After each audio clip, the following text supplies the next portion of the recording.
किसी बलवान पुरुष को बांध लेता तब उसकी धन संपत्ति को लूट सकते। जब तुम शैतान को बांधते हैं, वरदानों में चलते हैं, तो परमेश्वर की ओर से आशीष को लेकर आ सकते हैं। शैतान उसको भी नहीं छू सकता, तुमको भी नहीं छू सकता।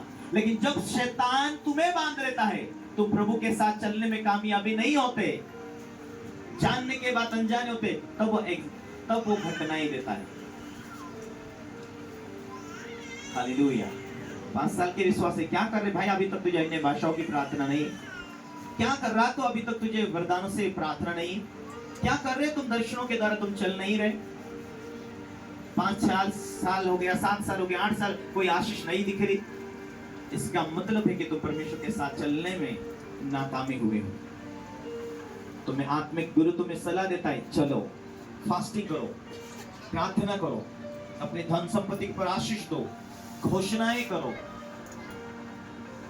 और आज उस गहराई में तुम जाते हो तो तुम्हें उसमें से वापस क्यों लगता है? तुम्हें गुटखा खाओ, वेशन करो, ऐसा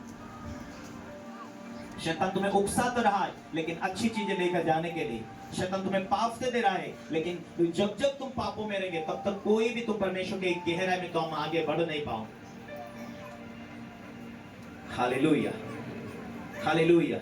तुम्हें पूरी शक्ति से प्रभु के साथ चलना पड़ेगा। पूरी शक्ति से, पूरी बुद्धि से मैं उससे प्रेम करूंगा। हालेलुया।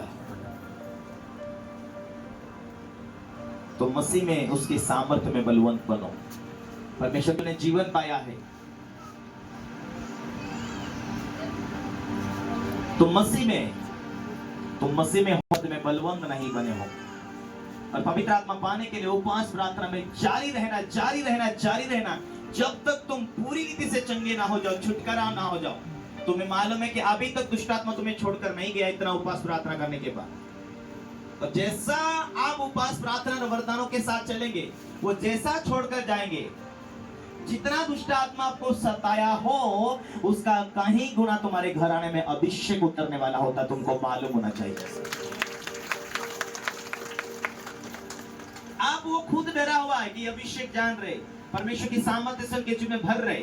आपको तकलीफ होने के बाद में भी आपने प्रार्थना नहीं बंद किया। आप गरीबी काटने के बाद में भी भेंट बंद नहीं किया।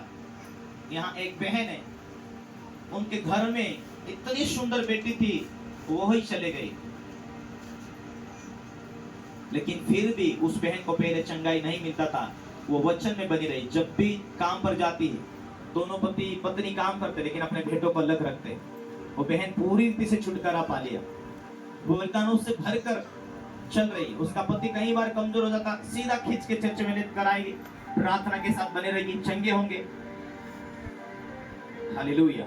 लेकिन कभी कुड़कुड़ाए नहीं, कभी हताश उदास नहीं हुए। उनकी सुंदर बच्ची, होशियार बच्ची उनके बीच में से चले गए, लेकिन होशियार वो सब में अच्छा थी, लेकिन फिर भी थोड़े दिन तो रोया क्योंकि वो जीवन से उनका बेटी चले गया। लेकिन फिर भी वो निराश नहीं रही। क्यों? हमें मालूम है हम इस देश के नहीं, हम एक स्वर्गीय देश के हैं। स्वर्गीय बातों के लिए हम जीते। प्रभु ने दिया, प्रभु ने लिया।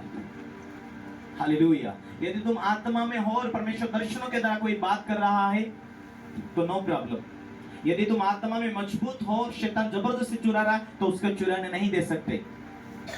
मैं पिछले साल किसी भाई के लिए, एक पास्टर के लिए प्रार्थना किया जिसका डेथ काल हो गया। मैं कई 6 भाई लोगों को बताया कि मैं एक पास्टर के लिए प्रार्थना कर रहा हूँ जो हमारे करीब है, हमारे अज्ञान है, लीडर है। मैं उनके लिए प्रार्थना कर रहा हूँ और परमेश्वर मुझे इतना प्रार्थना करने के बाद, 2-3 दिन उपवास प्रार्थना करने के बाद में परमेश्वर मुझे दिखाया